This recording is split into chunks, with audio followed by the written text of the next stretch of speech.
ओम शांति। 3 मई 2025 बाबा के महावाक्य। मीठे बच्चे, अपने को राज तिलक देने के लायक बनाओ। जितना पढ़ाई पढ़ेंगे, श्रीमत पर चलेंगे तो राज तिलक मिल जाएगा। प्रश्न, किस स्मृति में रहो तो रावण पने की स्मृति विस्मृत हो जाएगी? उत्तर, सदा स्मृति रहे कि हम स्त्री पुरुष नहीं, हम आत्मा हैं। हम बड़े बाबा शिव बाबा से छोटे बाबा ब्रह्मा द्वारा वर्षा ले रहे हैं। यह स्मृति रावण पने की स्मृति को भुला देगी। जबकि स्मृति आई कि हम एक बाप के बच्चे हैं तो रावण पने की स्मृति समाप्त हो जाती है। यह भी पवित्र रहने की बहुत अच्छी युक्ति है, परंतु इसमें मेहनत चाहिए। गीत, तुम्हें पाके हमने जहान पा लिया। ओम शांति। रूहानी बाप बैठ रूहानी बच्चों को समझाते हैं। देखो, सब तिलक यहाँ भ्रकुटी में देते हैं। इस जगह एक तो आत्मा का निवास है, दूसरा फिर राज तिलक भी यहाँ दिया जाता है। यह आत्मा की निशानी तो है ही। अब आत्मा को बाप का वर्षा चाहिए, स्वर्ग का, विश्व का राज्य तिलक चाहिए। सूर्यवंशी, चंद्रवंशी, महाराजा महारानी बनने के लिए पढ़ते हैं। यह पढ़ना गोया अपने लिए अपने को राज तिलक देना है। तुम यहाँ आए ही हो पढ़ने लिए। आत्मा जो यहाँ निवास करती है वह कहती है, बाबा हम आपसे विश्व का स्वराज्य अवश्य प्राप्त करेंगे। अपने लिए हर एक को अपना पुरुषार्थ करना है। कहते हैं, बाबा हम ऐसे सपूत बनकर दिखाएंगे। आप हमारी चलन को देखते रहना कि कैसे चलते हैं। आप भी जान सकते हो हम अपने को राज तिलक देने लायक बने हैं या नहीं। तुम बच्चों को बाप का सपूत बनकर दिखाना है। बाबा हम आपका नाम जरूर बाला करेंगे। हम आपके मददगार, सो अपने मददगार बन भारत पर अपना राज्य करेंगे। भारतवासी कहते हैं ना, हमारा राज्य है, परंतु उन विचारों को पता नहीं है कि अभी हम विषय वैतरणी नदी में पड़े हैं। हम आत्मा का राज्य तो है नहीं, अभी तो आत्मा उल्टी लटकी पड़ी है, खाने को भी नहीं मिलता है। जब ऐसी हालत होती है तब बाबा कहते हैं, अब तो हमारे बच्चों को खाने लिए भी नहीं मिलता है। अब हम जाकर इन्हों को राजयोग सिखलाऊं।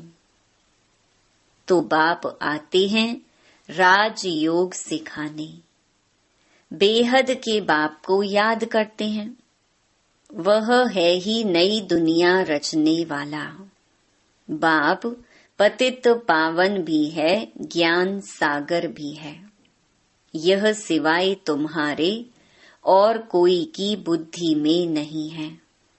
यह सिर्फ तुम बच्चे जानते हो। बरोबर हमारा बाबा ज्ञान का सागर, सुख का सागर है। यह महिमा पक्की याद कर लो, भूलो नहीं। बाप की महिमा है ना, वह बाप पुनर्जन्म रहित है। कृष्ण की महिमा बिल्कुल न्यारी है। प्राइम मिनिस्टर, प्रेसिडेंट की महिमा तो अलग अलग होती है ना। बाप कहते हैं, मुझे भी इस ड्रामा में ऊंच ते ऊंच पार्ट मिला हुआ है। ड्रामा में एक्टर्स को मालूम होना चाहिए ना कि यह बेहद का ड्रामा है, इनकी आयु कितनी है। अगर नहीं जानते तो उनको बेसमझ कहेंगे, परंतु यह कोई समझते थोड़े ही हैं। बाप आकर कॉन्ट्रास्ट बतलाते हैं कि मनुष्य क्या से क्या हो जाते हैं। अभी तुम समझ सकते हो, मनुष्यों को बिल्कुल पता नहीं है कि 84 जन्म कैसे लिए जाते हैं। भारत कितना ऊंच था, चित्र है ना। सोमनाथ मंदिर से कितना धन लूट कर ले गए, कितना धन था। अभी तुम बच्चे यहाँ बेहद के बाप से मिलने आए हो। बच्चे जानते हैं बाबा से राज तिलक श्रीमत पर लेने आए हैं। बाप कहते हैं पवित्र जरूर बनना पड़ेगा। जन्म जन्मांतर विषय वैतरणी नदी में गोते खाकर थके नहीं हो। कहते भी हैं हम पापी हैं, मुझ निर्गुण हारे में कोई गुण नहीं। तो जरूर कभी गुण थे जो अभी नहीं है। अभी तुम समझ गए हो, हम विश्व के मालिक सर्व गुण संपन्न थे, अभी कोई गुण नहीं रहा है। यह भी बाप समझाते हैं, बच्चों का रचयिता है ही बाप। तो बाप को ही तरस पड़ता है सभी बच्चों पर।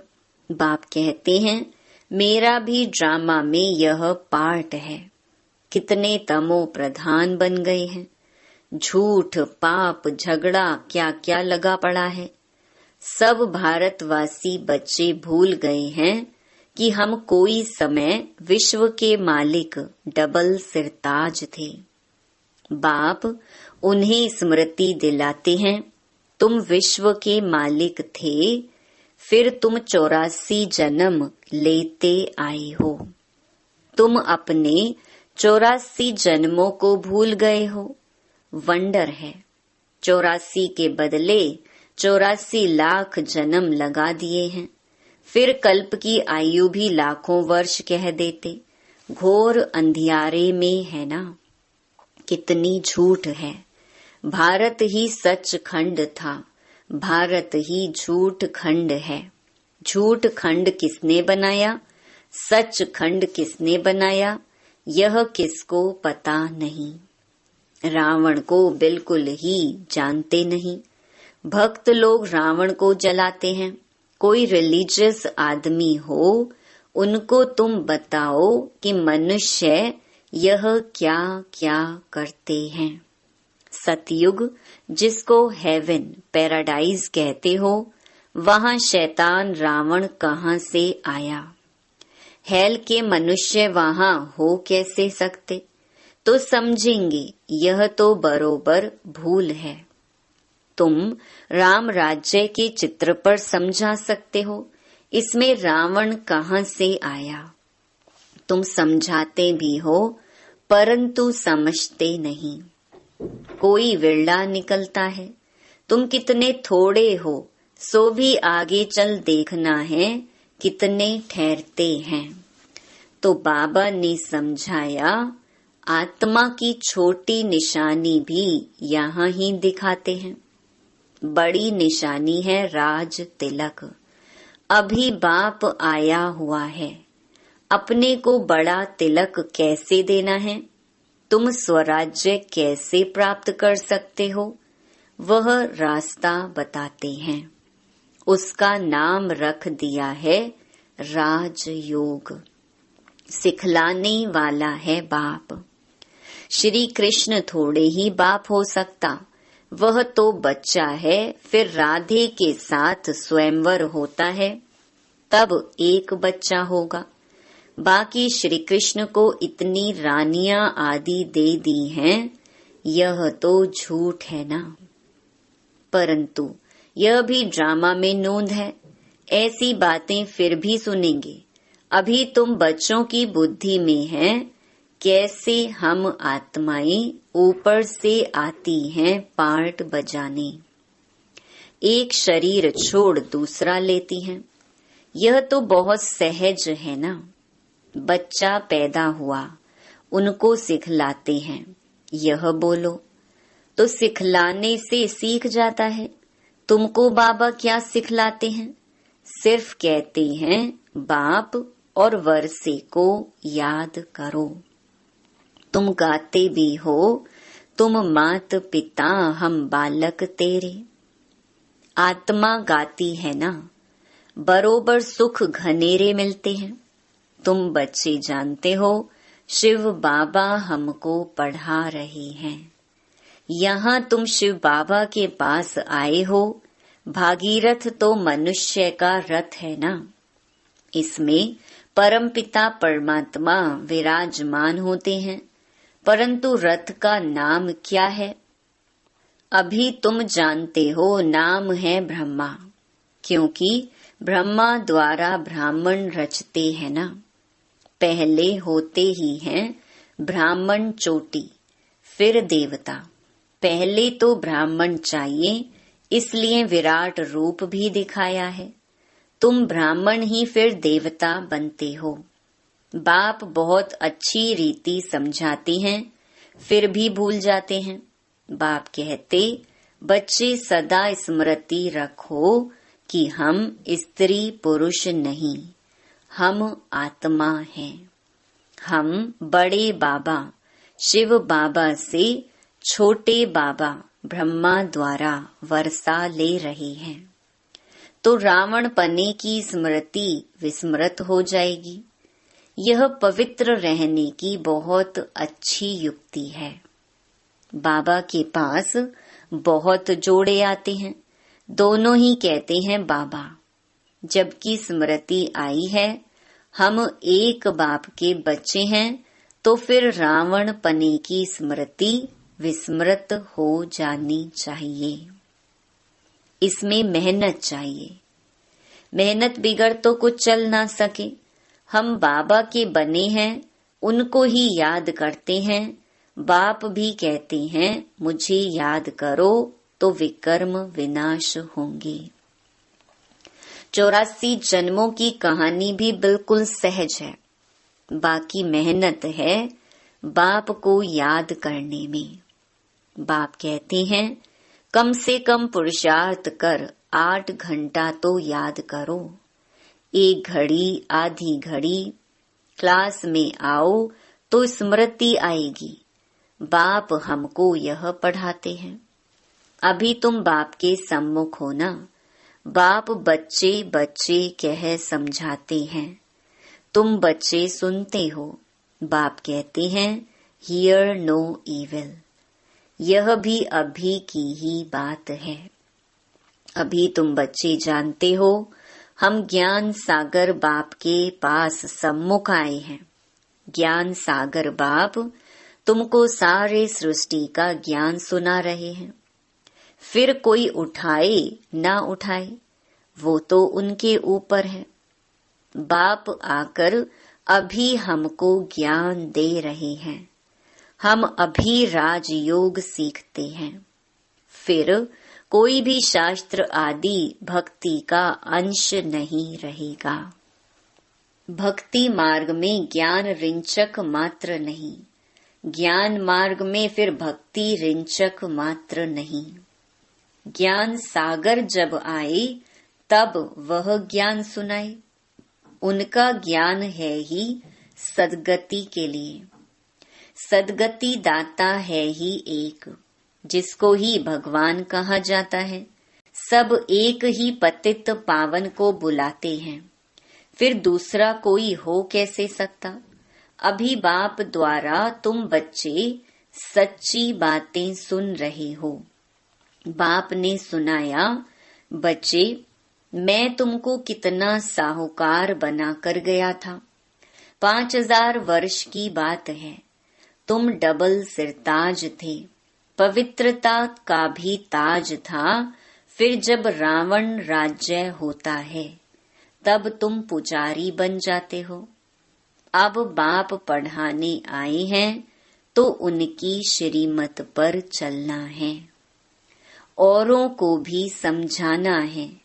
बाप कहते हैं, मुझे यह शरीर लोन लेना पड़ता है। महिमा सारी उस एक की ही है। मैं तो उनका रथ हूँ, बैल नहीं हूँ। बलिहारी सारी तुम्हारी है। बाबा तुमको सुनाते हैं, मैं बीच में सुन लेता हूँ। मुझ अकेले को कैसे सुनाएंगे? तुमको सुनाते हैं, मैं भी सुन लेता हूँ। यह भी पुरुषार्थी स्टूडेंट है। तुम भी स्टूडेंट हो, यह भी पढ़ते हैं, बाप की याद में रहते हैं, कितनी खुशी में रहते हैं। लक्ष्मी नारायण को देख खुशी होती है। हम यह बनने वाले हैं। तुम यहाँ आए ही हो स्वर्ग के प्रिंस प्रिंसेस बनने। राजयोग है ना, एम ऑब्जेक्ट भी है, पढ़ाने वाला भी बैठा है, फिर इतनी खुशी क्यों नहीं होती है? अंदर में बहुत खुशी होनी चाहिए। बाबा से हम कल्प कल्प वर्षा लेते हैं। यहाँ ज्ञान सागर के पास आते हैं, पानी की तो बात ही नहीं है। यह तो बाप सम्मुख समझा रहे हैं। तुम भी यह देवता बनने के लिए पढ़ रहे हो। बच्चों को बहुत खुशी होनी चाहिए। अभी हम जाते हैं अपने घर। अब जो जितना पढ़ेंगे उतना ऊंच पद पाएंगे। हर एक को अपना पुरुषार्थ करना है। दिल होल माना दिल शिकस्त मत बनो। बहुत बड़ी लॉटरी है। समझते हुए भी फिर आश्चर्यवत भागंती हो पढ़ाई को छोड़ देते हैं। माया कितनी प्रबल है। अच्छा, मीठे मीठे सिकी लधे बच्चों प्रति मात पिता बाप दादा का याद प्यार और गुड मॉर्निंग। रूहानी बाप की रूहानी बच्चों को नमस्ते। धारणा के लिए मुख्य सार। पहला, अपने को राज तिलक देने के लायक बनाना है। सपूत बच्चा बनकर सबूत देना है। चलन बड़ी रॉयल रखनी है। बाप का पूरा पूरा मददगार बनना है। दूसरा, हम स्टूडेंट हैं, भगवान हमें पढ़ा रहे हैं, इस खुशी से पढ़ाई पढ़नी है। कभी भी पुरुषार्थ में दिल शिकस्त नहीं बनना है। वरदान, अपने अधिकार की शक्ति द्वारा त्रिमूर्ति रचना को सहयोगी बनाने वाले मास्टर रचता भव। त्रिमूर्ति शक्तियां मन, बुद्धि और संस्कार, यह आप मास्टर रचता की रचना है। इन्हें अपने अधिकार की शक्ति से सहयोगी बनाओ। जैसे राजा स्वयं कार्य नहीं करता, कराता है। करने वाले राज्य कारोबारी अलग होते हैं। ऐसे आत्मा भी करावनहार है। करनहार ये विशेष त्रिमूर्ति शक्तियां हैं। तो मास्टर रचयिता के वरदान को स्मृति में रख त्रिमूर्ति शक्तियों को और साकार कर्मेंद्रियों को सही रास्ते पर चलाओ। स्लोगन, अव्यक्त पालना के वरदान का अधिकार लेने के लिए स्पष्टवादी बनो। अव्यक्त इशारे, रूहानी रॉयल्टी और प्योरिटी की पर्सनालिटी धारण करो। पवित्रता सिर्फ ब्रह्मचर्य नहीं, वह तो फाउंडेशन है, लेकिन साथ में और 4 भी हैं। क्रोध और सभी साथी जो हैं, उन महाभूतों का त्याग, साथ साथ उनके भी जो बाल बच्चे छोटे छोटे अंश मात्र वंश मात्र हैं, उनका भी त्याग करो, तब कहेंगे प्योरिटी की रूहानी रॉयल्टी धारण की है। अच्छा, ओम शांति।